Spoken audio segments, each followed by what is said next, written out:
Hey, and welcome back to the Simply Fitness Podcast. And I'm John Stein, and on this episode of the podcast, I talk about how much does food quality actually matter towards your fitness goals. We dive deep into food quality, what are the different levels of quality in food, and what really matters when it comes to food quality.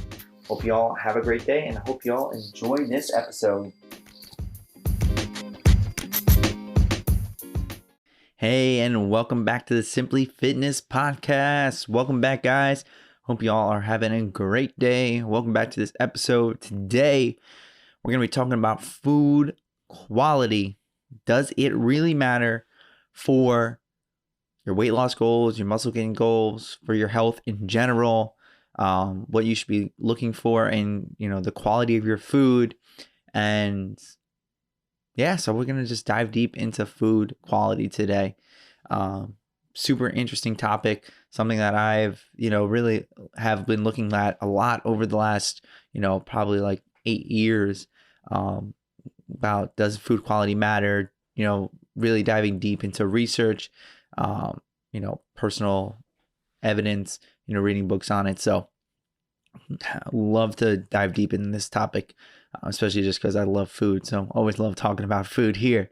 So let's dive deep into it. So how I like to think about nutrition is in that pyramid. So if you've listened to the article, either read the article that I wrote or listened to the podcast about the same topic, about your fat loss hierarchy, food quality is on there. I believe it's number 3 on that, 3 or 4 on that pyramid. I can't remember correctly off the top of my head, but it's number 3 or 4 on that pyramid. So yes, it does matter. Food quality is definitely something you should be considering and is something that is important. But with that said, there are still things above food quality where you can have the best quality food that money could buy, that the best quality food that's out there in the whole world. But if your calories aren't in check, your macros aren't in check, you aren't exercising, you're more than likely not going to achieve your goals. It's just a fact. So yes, it does matter, but is it the most important thing? No, it is not. But it definitely does matter, and there definitely does have effects on your health and reaching your fitness goals. So let's dive deep into food quality, what you should be looking for in the quality of your food. So there's really two ways we're going to talk about this. First is going to be in what is the quality of your food, and then we're going to go dive a little bit deeper into, some of the nitty-gritty types of, looking at the quality of your food. So first one is a good rule of thumb to think about, simply put, for food quality is the 80-20 rule. 80% of your food should come from whole food sources. So let's think about fruits, veggies, whole grains, meats, things like that. Very unprocessed foods. The other 20 should come from more processed foods, like pastas, cake, chips, soda, things like that. The unprocessed foods, pretty much anything else that's not considered a whole food. So the reason this is that if your diet is made up of 80% of those whole foods, you're gonna get a lot more of those micronutrients, a lot more of those nutrients that are going to help keep your body running at peak performance. So let's think about micronutrients like vitamins, minerals, fiber, and then you can get even deeper into that with like phytonutrients, things like that we are still very much researching into those foods, but that could potentially play an effect on your health. So if we're eating 80% of our foods are coming from these more, let's say, natural sources, these whole foods, our diet is going to take it to the next level where, let's say we're eating under our calories, we got our protein in check, but let's say 60% of our foods are coming from more processed areas and only 40% is coming from more that whole foods. That then is going to have an effect on our health. Where if we are able to now improve that whole foods while still staying under our calories and hitting our goals, it's going to thus help us make more progress with our goals. So food quality definitely plays a part in it, and that's a simply put way. Eat more whole foods, thus improving your food quality. If you're eating more whole foods, your food quality is going to be increased. So diving a little bit more deeper into, what's considered even higher quality food. What's the highest quality food? So, we see out there marketing techniques. Everything's organic, non-GMO, grass-fed, free range, things like that. Well, what do those words mean necessarily? And does it make our food better? And again, like they answered everything, it depends, but it can definitely do that. So let's give some definitions to these words, because for a lot of us, you just see these buzzwords and we're like, do we really know what that means? Whatnot. So organic is going to mean that it meets a certified standard to be considered organic, so that it's usually raised without certain pesticides and certain chemicals that are used in more conventional farming techniques and processing techniques. So it doesn't have those chemicals and is farmed in a slightly different way than non-organic things are. And we'll dive a little bit into does that make the food better? Yes or no? Grass-fed, it's going to mean that usually goes right towards meat. So that meat is grass-fed. A lot of beef can be grass-fed. Otherwise, if it doesn't say grass-fed, it probably means that it was fed with some other grain. Corn is a common one. And we'll talk about whether that is healthy, but that's what grass-fed means. And free range just means that they weren't kept like in a cage, that they were able to move around more naturally. So this happens a lot with chicken. Chickens, it tends to be another one that you see a lot of free range on it. So that's what that means. It means they're able to move around, less of a sedentary type of lifestyle for the animal, compared to some of these giant pens that they keep all these chickens in and everything like that.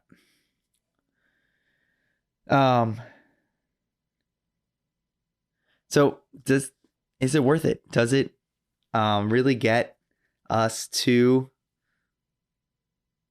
improved health? Does it matter for our health, or is it just a waste of money?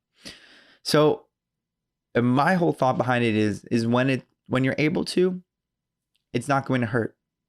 But there are some things I like to think about when I'm buying certain foods as organic or grass-fed. So first thing is meat. Preferably, grass-fed meat is going to be slightly better for you than natural. So think about, you are what you eat. These animals, if they're eating more of their natural diet, like cows eating grass versus corn, which is not what they were typically eating, that meat is going to be slightly better for you because that animal is eating what it's supposed to be eating. So that's how I like to think about it. It's living more naturally. The meat tends to be leaner. It tends to have a little bit more nutrients in it. So a little bit more of those micronutrients, which is obviously better for you. So if possible, get that grass-fed meat. I personally think it also tastes a little bit better. But whether that's actually true or just my preference is besides the point. So I would look into that when you see it at your local grocery store. Now, veggie and fruits, this is where we'll see organic section for every single fruit and vegetable you can think of. But when is it actually needed? So we know that they use pesticides when farming, like to keep the insects away, keep the animals away, so they keeps away from their crop so they can grow and sell it. Great. But are those pesticides harming us? Which is why you should be washing your fruits and vegetables every time you have them. But when is it necessary to get organic versus not organic fruits and veggies? And my rule of thumb is to think about how you're eating these fruits and vegetables. So if you are eating them, like eating the skin, I would consider going organic. Things like berries, fruit, other fruits like apples, peppers, things like that. You're eating the skin. You're not, taking off the skin and eating what's inside. So something like an avocado, where you're cutting open, taking out the insides and eating the insides, or even banana, things like that. You're taking away the skin. So everything that got the pesticides on it is gone already. So why would you need to worry? That's kind of my mindset behind it. There is no proven benefits other than the pesticides shown to organic versus non-organic fruits and veggies. I've never seen a study that has proven that one is better than the other when it comes to nutritional content of them and what micronutrients. So there's that. It's just the pesticides. So I would really consider, especially berries. Berries tend to be very dirty because you eat everything of it. So definitely make sure you wash. Even if you eat organic, you should be washing your fruits and veggies because they still use pesticides. They just use different types, ones that are found to be, slightly better for the environment and better for the consumers. So that's how I kind of decide, what direction to go with my food and my nutrition there. So you can go grass-fed, organic, free range, or you can just focus on getting 80% of your food from whole sources and 20% from processed. You don't have to take it to the next level if you don't want to, which is perfectly okay. Or if you're not financially able to, that's okay too. Like, you have to make the right decision for the situation that you're in. And eating 80% of whole foods versus 20% of processed foods is going to make you have a healthier diet than most people in the world. So focus on that. And then if you want to take it a step forward and look for, those different things and how they affect you and how they affect the food you're eating, go for it. If not, live with the 80-20. So food quality does have an effect on your nutrition and on your fitness goals, and it should definitely be something you should consider. But one last note that I really want to touch on that I see a lot, with the food quality, with like organic, and this 100% plays into the marketing, and these companies are geniuses, and they prey on us pretty much because they know that when we see these particular words, that we're automatically going to think that it's healthier. Low carb, low sodium. Now it's organic, non-GMO. We see these words, and in our brains, we are associating health with those, and that could not be further from the truth. Okay, just because something is organic and marked organic does not mean it's healthy for you. It does not mean that it's good for your goals.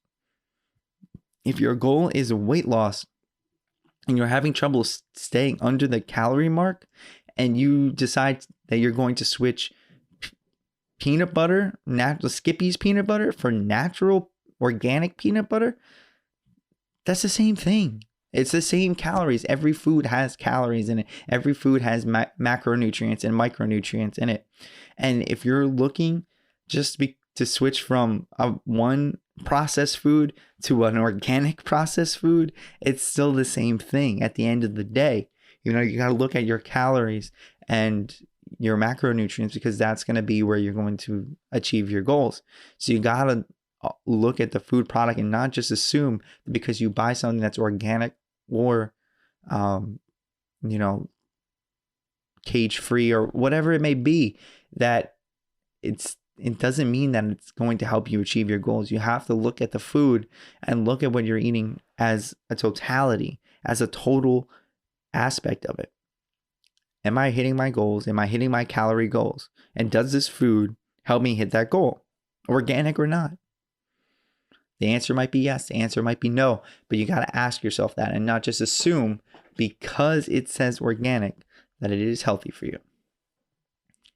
So I needed to, go on that little rant there to do that because I see it all the time. People bring me these pictures of products where they say, "Oh, I'm eating this. Look how good this is for me. It's organic, non-GMO. Oh, this is great for your health."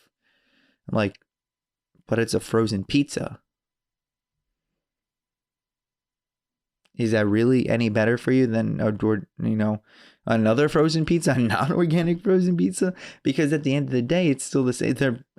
Actually, that organic one has about 200 more calories, so we can make the argument here that other one is better for you.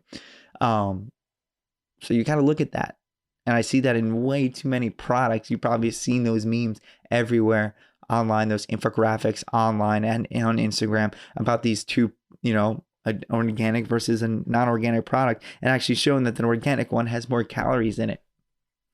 And that's where you really have to look at the nutrition labels and really understand the foods that you're eating and knowing the difference between, knowing the calorie content, the macronutrient content. That's why that's at the bottom of the pyramid and why food quality is more towards the top.